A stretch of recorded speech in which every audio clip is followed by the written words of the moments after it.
enemies your footstools. And you can keep it together. And I come to tell somebody, that single mom who feels like you're all alone, you can keep it together because faith says you can make it.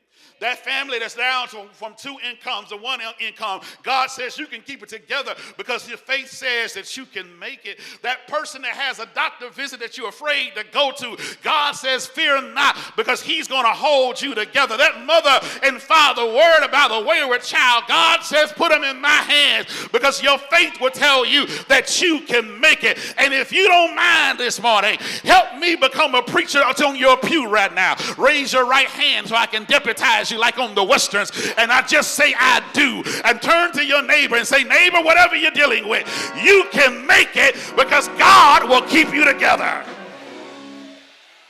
Well, we have journeyed through the Psalms.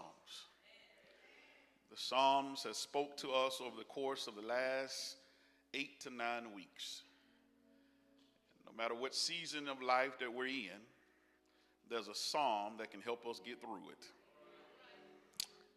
Today, as we climax this journey, we turn to a familiar psalm, Psalm 27.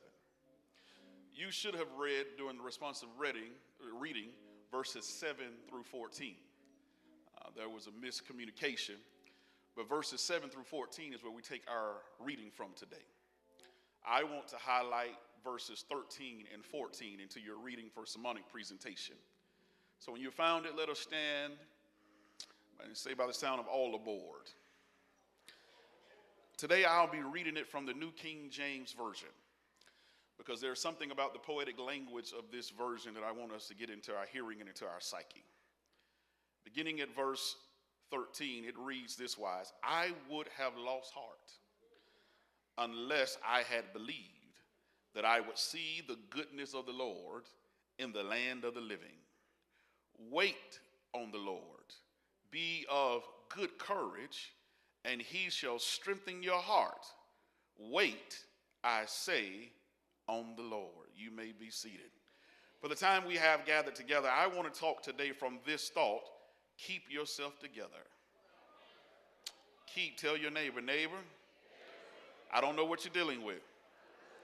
I don't know what you've had to get through just to get here to this morning. But keep yourself together. In 1963, Fannie Lou Hamer was arrested in Winona, Mississippi, not for breaking the law, but for daring to claim her God-given dignity in a segregated society. While trying to integrate a bus terminal, she was thrown into jail and beaten so brutally that her body never recovered. She suffered kidney damage. Her eye was permanently injured, and she was left with leg and nerve pain that caused her to live with pain for all of her days. The goal was to make her crack, to make her question her worth, to make her come undone. But in that small, dark, blood-stained cell, she did something the jailers didn't expect. She started to sing. She sung Paul and Silas, bound in jail, had no money for their bail. Keep your eyes on the prize and hold on. She sang with bruised ribs and busted spirit. She sang with tears in her eyes and fire in her soul. And later, when someone asked her how did she make it through that nightmare, her words still echo power. Decades later, she said, I found strength in the Lord and I refuse to fall apart. That, church, is what it means to keep yourself together. It doesn't mean the pain isn't real. It doesn't mean the pressure isn't heavy. It doesn't mean that you're not tired, troubled, tempted to quit. It simply means that something on the inside of you is rooted in someone that's greater than the storm around you.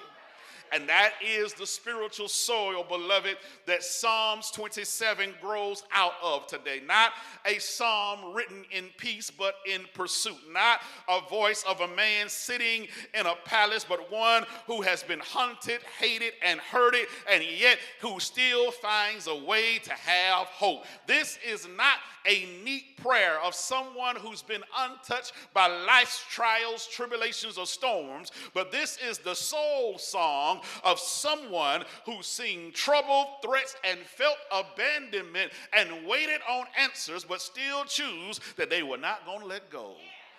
They chose, I will not break down. They chose to keep themselves together. And perhaps, just perhaps, that's what's happening in what this shepherd boy, this sweet psalmist, this battle-tested warrior, later king of Israel, is whispering to us today as our sermonic spotlight shines on Psalm 27. Lean in, church, and listen to what David has to say about how to stand when life tries to pull you apart. We don't know exactly the circumstances that David was facing when he wrote Psalm 27. Perhaps he wrote it while he was on the run from Saul, or maybe when he was on the run from his own son by the name of Absalom. Perhaps it was at the time the kingdom was in jeopardy, his life was in danger, his world was falling apart. I'm sure that David, like most of us, had moments in his life, had seasons of doubt and moments of despair and moments of wondering if he was going to even survive. But it was his abiding faith in God that helped him to hold it together when life began to fall apart. David is looking through the rearview mirror of all that he's had to go through, and he's saying to himself, self, I know it looks bad, but self, I'm determined to hold myself together. And child of God, every now and then in this life, you and I will find ourselves in the same predicaments as David. There'll be times we can't find anyone to encourage us. You can't find a friend or a prayer partner. And those are the times you have to say to yourself, I know it looks bad, but self, I've come too far than to give up right now. And there anybody in here today, that's your testimony today, that you are a survivor after all that you've been through, after all of the hell and the high water, after the deaths and the people who turned on you. Your testimony is today that the only reason you are here today is because God has kept you when you could not keep yourself. David shares some valuable strategies that can help us keep it together in tough times. Can I unpack this text, if you will? Let me walk around the text and make a couple of comments, and I'll do something for you the devil's never done. I'll leave you alone. Here it is. David says you can keep it together. Number one, if you're going to keep it together, you got to, first of all, admit the possibility of failure. Listen to how he opens up verse 13. He says, I would have lost heart.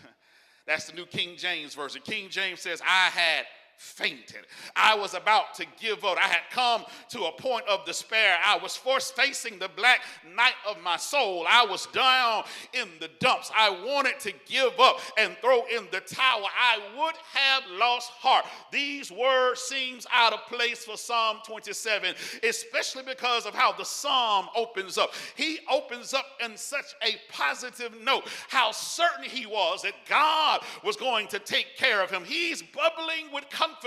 When you read the opening credits of Psalm 27, let me read it into your hearing, if you will. Verse number 1, he says, the Lord is my light and my salvation. Whom shall I fear? The Lord is the strength of my life. Whom shall I be afraid? When the wicked came against me to eat up my flesh, my enemies and foes, they stumble and fell. And though an army may encamp against me, my heart shall not fear. Though war may rise against me, in this I will be confident. One thing I have desired, that I will seek, that I may dwell in the house of the Lord all the days of my life, to behold the beauty of the Lord and to inquire in his temple. For in the time of trouble he shall hide me in his pavilion. In the secret place of his tabernacle he shall hide me. He shall set me upon a rock, and my head shall be lifted above my enemies all around me. Therefore I will offer the sacrifices of joy in his tabernacle. I will sing, yes, I will sing praises to the Lord, O God.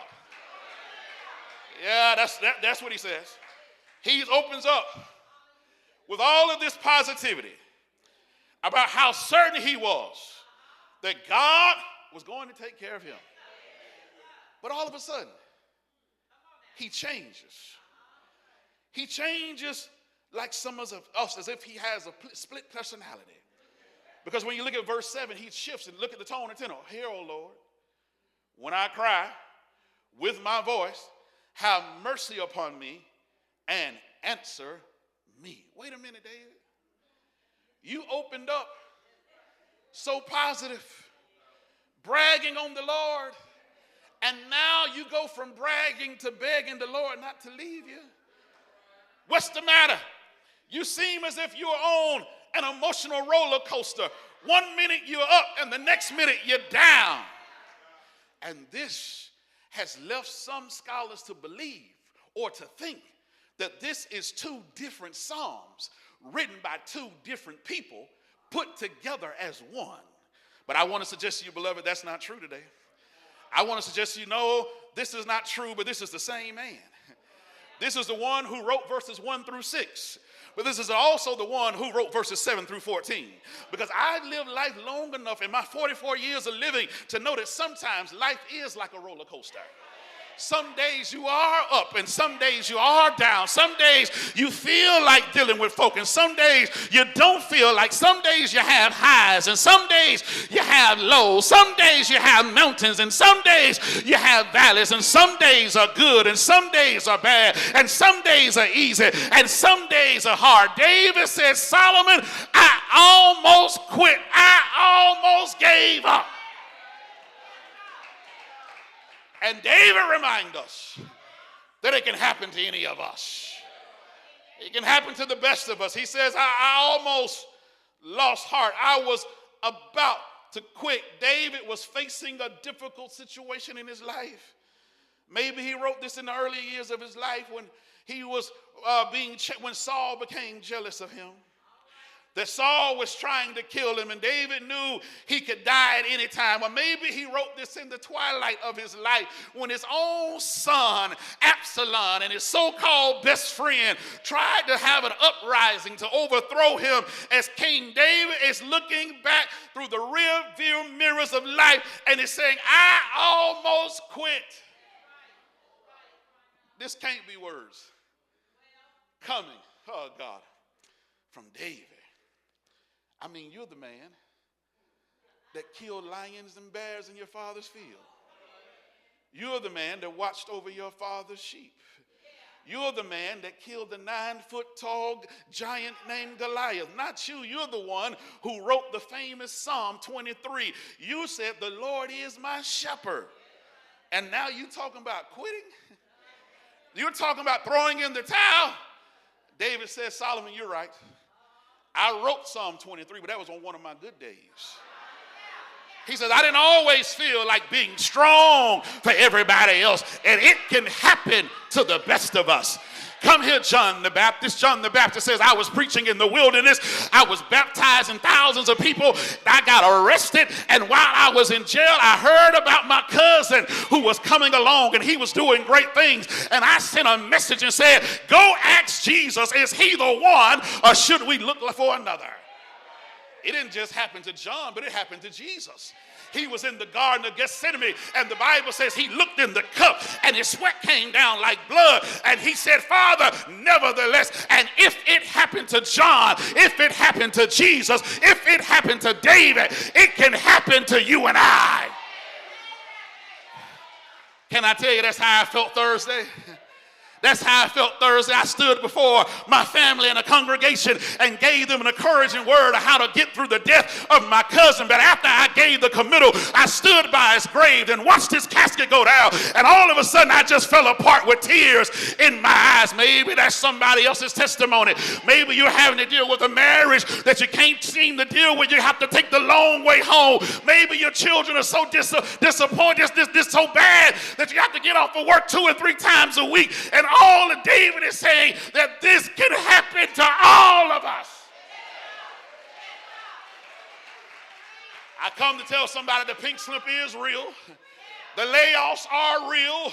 The divorce is real. The wayward child is real. The recession is real. David says, I have to admit that sometimes I feel like giving up. And if you're going to keep yourself together, you got to stop living in denial. I know you like to say, I'm just too blessed to be stressed. But I come to tell you, child of God, the stress is real. I read a book several semesters ago in school written by this fellow by the name of J.P. Moreland. He says, and the title of the book is Love God with All Your Mind. He says, authentic faith is not denying the reality, but authentic faith is saying, yes, the situation is real, but with God, I can make it through. That's faith that keeps you together. Sometimes you got to admit the possibility of failure is there. But can I press my claim a little further? If you're going to keep it together, not only you got to admit the possibility of failure, but you got to acknowledge the power of your faith. When you look at the verse 13, the B clause, he says, he's come to a point in life where when his back is against the wall, I know I love God, but I got to a point where I was at the edge of losing my faith. In other words, he says, my faith kept me. I didn't come this morning to give you a quick fix. I didn't come to give you a feel-good sermon. I didn't come to give you a Joel Osteen special. Didn't come to tell you that you say a few prayers and throw some salt and pepper around your house and everything will be all right. But I come to tell you that sometimes the only thing that will keep you from losing your mind, the only thing that'll keep you from going off the edge is your faith in God. Not where you went to school, not what your last name is, not how much money you have in the bank, not by how many contacts in your iPhone or in your Android, but it's your faith. And if it had not been for the Lord, where would we be? If you listen to the atheist and the secularist crowd, they would tell you faith is futile. There's this new teaching called the New Atheist, led by this scholar from Oxford by the name of Richard Dawkins. He writes this book entitled The God Delusion. He says that if you want to get rid of the problems of life, get rid of God. He says God is the problem. He says, you want to stop tension, get rid of God. You want to stop religion, get rid of God. You want to stop the wars, get rid of God. He says, God is the problem. And when I listen to that type of nonsense, it becomes clear to me what the Proverbs writer says, that there is a fool that says that there is no God. And if I could get to Mr. Dawkins, I would say this: if it had not been a God, black folks would have lost it a long time ago. If it had not been a God, our ancestors wouldn't have made it on the Middle Passage. They wouldn't have made it through slavery. They wouldn't have made it through Jim Crow and civil rights. They wouldn't have made it even in the times right now where it seems like black lives doesn't matter. They would not have made it if they didn't hang on to the songs that said Amazing Grace. If they didn't hang on to the song that says ain't nobody gonna turn me around. If they didn't hang on and say that I'll be buried in my grave before I be a slave. Come here. Lean him in. Because faith helps us see the blessings and God. He says, I would have lost heart unless I seen, watch what he says in verse 13, the goodness of the Lord. But how can you see the abstract qualities of God? To see here in the original language means to experience in context. David is saying that in spite of bad plans, he would see of his haters in verse 12. God had better plans with him in verse 13. Look at verse 12. Verse 12, look at what verse 12 says. Do not deliver me to the will of my adversaries, for false witnesses have risen against me. He says, God, I got some haters.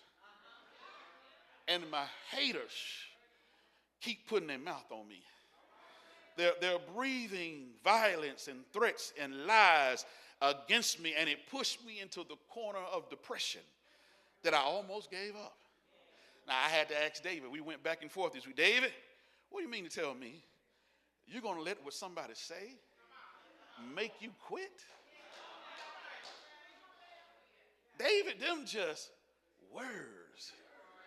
Haven't you heard, David, that sticks and stones may break my bones, but words are never heard? And David said, well, Solomon, maybe you ain't had the right lie told on you. By the right church person or family member. All of us as children have had some run-ins with bumps and bruises. We have stories that we tell that we were doing things that you wait till you become adults to tell your parents how you got that scar now. But you have a scar to remember, but that spot healed. But there's been some things that people have said about you that you hadn't quite got over yet. David says, my enemies had bad plans for me in verse 12, breathing out lies, even things about me, and I fell into depression. But thank God for verse 13. Because it's in verse 13, he says, God opened my eyes and showed me that I could see the goodness of the Lord. Come a little closer. Somebody here today feel like giving up, throwing in the towel. You got more a month than you got money. You seem like every time you turn to the doctor, go to the doctor, there's another ailment. You seem like every time you turn around, your children need something else. And sometimes you feel like giving up. I need to tell you this morning, just hang on in there, because you are in verse 12, and we're going to try to help get you to verse 13. Because when you can say, they meant it for my what they meant for my evil, they tried to take my life, but God meant it for my good. God's gonna bless you right here in front of your enemies. And sometimes God will use your enemies to be the ones who help elevate you. Your faith in God not only helps you to see the goodness of God, but it helps you to keep it together through the situation that you're going through. He says, I was about to give up. David says, yes, Solomon, I wrote Psalm 23. I wrote a whole lot of other Psalms, but I almost gave up. But I believe that I could see the goodness of the Lord. David, where will you see the goodness of the Lord? In the great by and by? No, David says, no, not in some pie in the sky, not in an afterlife. But David says, God is going to let me live long enough to see it right here. In this life, God will make enemies your footstools. And you can keep it together. And I come to tell somebody, that single mom who feels like you're all alone, you can keep it together because faith says you can make it. That family that's down from two incomes to one income, God says you can keep it together because your faith says that you can make it. That person that has a doctor visit that you're afraid to go to, God says fear not, because he's going to hold you together. That mother and father worried about a wayward child, God says put them in my hands, because your faith will tell you that you can make it. And if you don't mind this morning, help me become a preacher on your pew right now. Raise your right hand so I can deputize you like on the westerns, and I just say I do, and turn to your neighbor and say, neighbor, whatever you're dealing with, you can make it because God will keep you together. Tell somebody, this too shall pass. Trouble in your way, this too shall pass. Sickness in your body, this too shall pass. Depression on your head, this too shall pass. Is there anybody in here that can say, God will keep me together?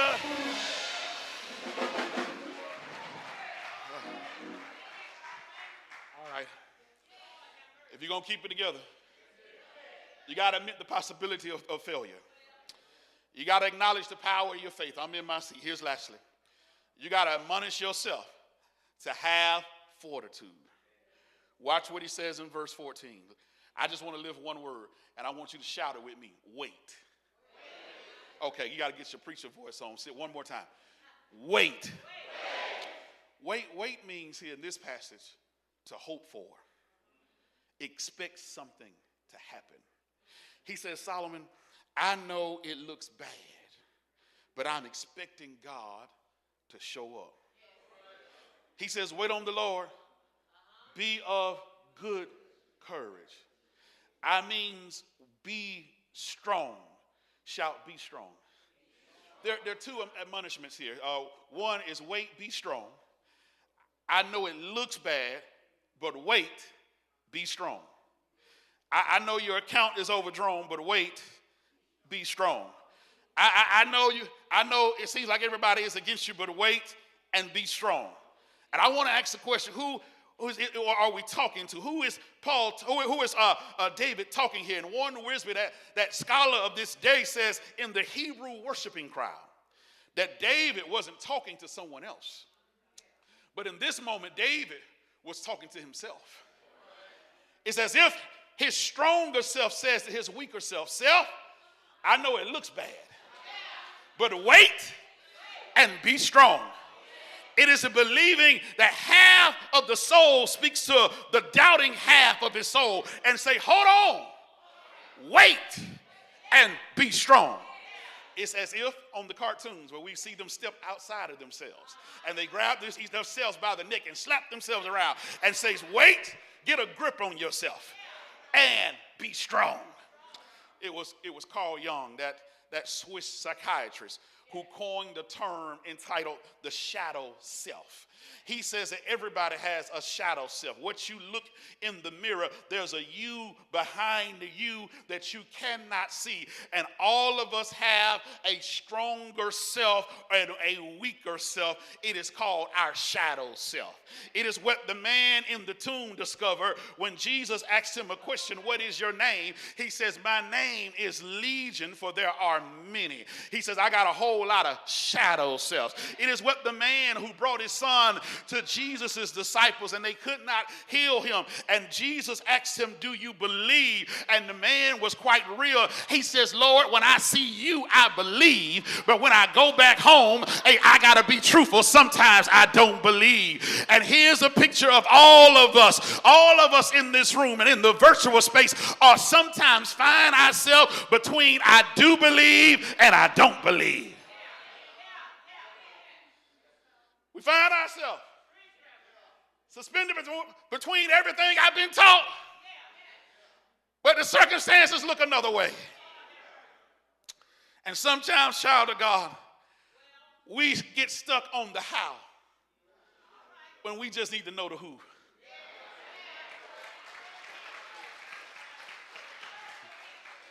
When you're going through, your stronger self concentrates on who is going to bring you out, on how you're going to come out. But your stronger self says who's going to bring you out. Your weaker self says how you're going to come out. But sometimes you got to tell your stronger self to take the microphone from the weaker self and say, self, shut up, because God is going to bring us through. Notice the admonishes, wait, be strong, are in the imperative mood. It's just 8th grade English, which means this is not a suggestion, but it's a command. He's commanding himself to wait and be strong. Sometimes we got to command ourselves that we ain't going out like this. Sometimes you got to have a pep talk to yourself. They tell you shouldn't talk to yourself. Well, sometimes you need to talk to yourself. And sometimes you need to answer yourself back and say, self, we ain't going out like this. We're stronger than this. Self, we're going to make it. Our problem is we listen to our weaker self too much. And sometimes you got to encourage yourself even when you can't get to your best friend.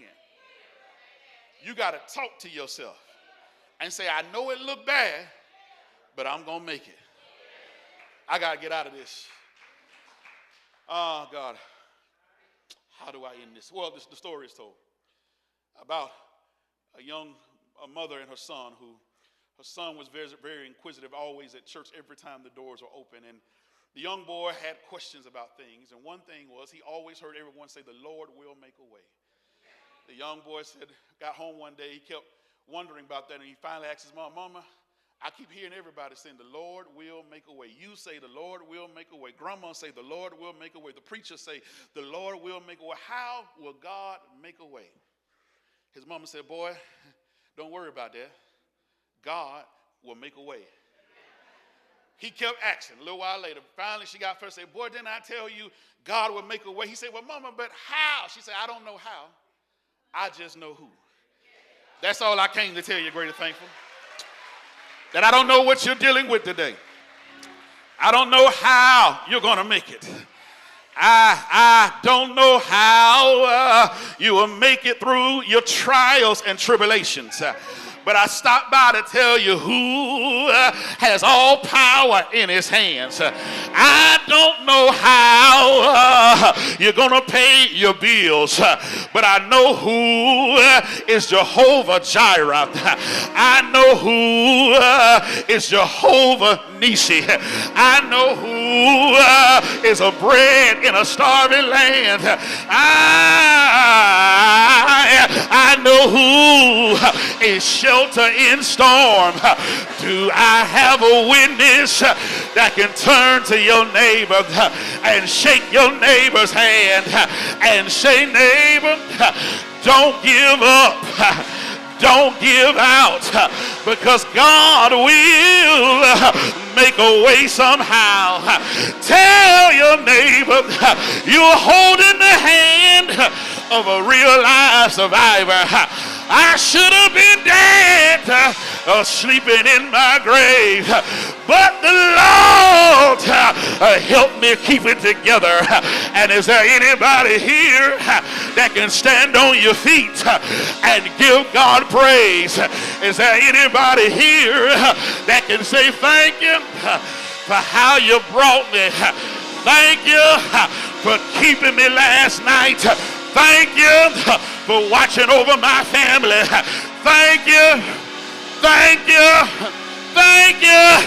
Thank you. Thank you. Thank you. Thank you.